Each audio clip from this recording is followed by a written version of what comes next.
monde, j'espère que vous allez bien. Aujourd'hui on se retrouve dans une nouvelle vidéo. Comme vous l'avez vu dans le titre, c'est une sorte de journée dans mon assiette en fait. Sauf que j'ai décidé de vous faire beaucoup plus de ce genre de vidéo en n'incluant pas le petit déjeuner et la collation. Parce que voilà, c'est des...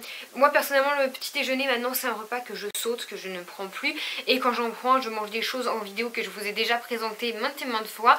Le goûter pareil, j'essaye de ne quasiment plus le goûter. Et si je goûte, c'est des choses comme une pomme, des amandes, des choses comme ça. C'est des choses que vous connaissez. En fait, le fait de ne pas avoir de déjeuner et de collation à vous présenter, ça me freinait dans le fait de vous sortir une vidéo journée dans mon assiette, alors que j'avais des millions d'idées de plats, que ce soit pour le midi et le soir, à vous montrer. Et du coup, j'étais vachement frustrée parce que je me dis, j'ai ces vidéos qui dorment dans mon PC depuis des mois et je peux même pas les présenter à cause d'un déjeuner et d'une collation que j'ai pas. Du coup, j'ai décidé à partir de maintenant de vous faire beaucoup plus de vidéos au repas. Donc ce sera peut-être pas des journées dans mon assiette au final, puisque il n'y aura du coup que le déjeuner et le dîner. C'est des recettes super simples que vous pouvez refaire rapidement, il n'y a pas besoin d'avoir des millions d'ingrédients qu'on n'a pas spécialement chez soi. Quand je vois des vidéos où il faut telle courge, des pépins de je sais pas quoi, de l'huile de machin et tout. Là non, c'est vraiment des choses qu'on a à portée de main. Et ce qui est bien dans les recettes que je vous présente, c'est que c'est par rapport à mes goûts, mais vous pouvez très bien, si vous n'aimez pas, je ne sais pas, la mozzarella, vous pouvez la remplacer par de la mimolette ou toute autre chose. J'espère en tout cas que ce nouveau concept de vidéo vous plaira, j'ai énormément travaillé dessus, il va y en avoir pas mal qui vont arriver. J'aimerais vraiment en sortir une fois la semaine, mais on va commencer par 2 fois par mois. Et si je vois que j'arrive à prendre un très bon rythme, il y en aura beaucoup plus souvent. Dans les prochaines vidéos, il n'y aura pas ce genre d'intro, on commencera direct avec la recette. Et en parlant de recette, c'est parti. Alors on va commencer le déjeuner avec une salade de crevettes. J'aime beaucoup manger de la salade, je trouve que c'est vraiment très frais. Et moi ça me convient quand j'ai pas très faim. Le midi évidemment vous pouvez ajouter des féculents à côté. Moi je vous assure, je suis pas une très grosse mangeuse, donc une salade ça me suffit largement. Mais si vous savez que ça vous suffira pas pour tenir toute la journée, et ben n'hésitez pas à rajouter quelque chose à côté, des féculents ou ce que vous voulez.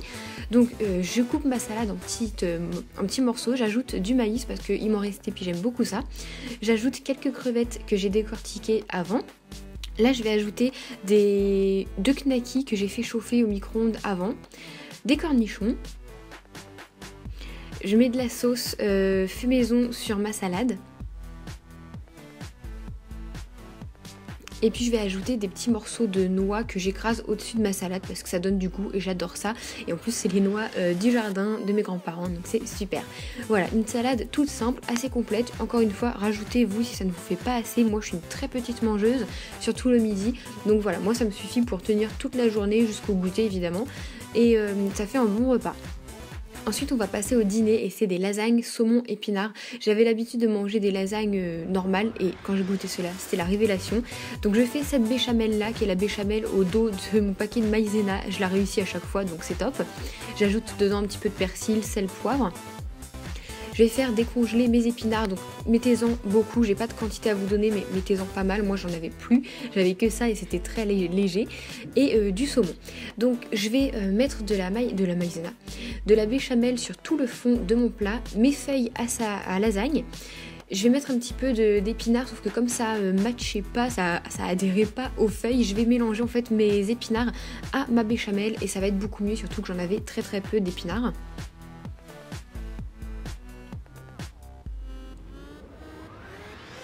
Après par-dessus ma béchamel et mes épinards, je vais ajouter mes morceaux de saumon. Donc en fait je vais faire que ça, des étages de saumon, d'épinards, de feuilles de lasagne, jusqu'à ce que j'en ai plus et que la quantité me convienne. Donc voilà, c'est quand même super simple, ça demande pas beaucoup de préparation. Après ce qui est plus long c'est la cuisson, mais vous voyez ça c'est pas compliqué, c'est pas la mer à boire, c'est pas très long à faire et on a un très bon repas pour le soir.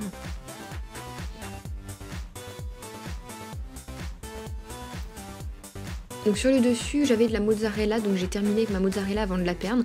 Après je vais mettre au four, j'ai pas de cuisson à vous recommander, moi je surveille vraiment, ça dépend des fours donc j'ai pas envie de vous dire de bêtises. Et donc voilà, après je vais les couper, je vais vous montrer l'intérieur, ils étaient vraiment beaux, ils se tenaient super bien et surtout ils étaient délicieux. J'accompagne mes lasagnes d'une petite laitue juste à côté et voilà ce que ça donne. Ils étaient délicieux, je vous les recommande à 100%. Moi ça m'a suffi pour un soir et même mon copain a adoré. D'ailleurs il faut que j'en refasse très prochainement. Voilà les filles, j'espère que cette petite vidéo repas vous aura plu. Je vous souhaite un très bon appétit. Si vous refaites mes recettes, n'hésitez pas à me le dire en commentaire et je vous fais d'énormes bisous. Bon appétit!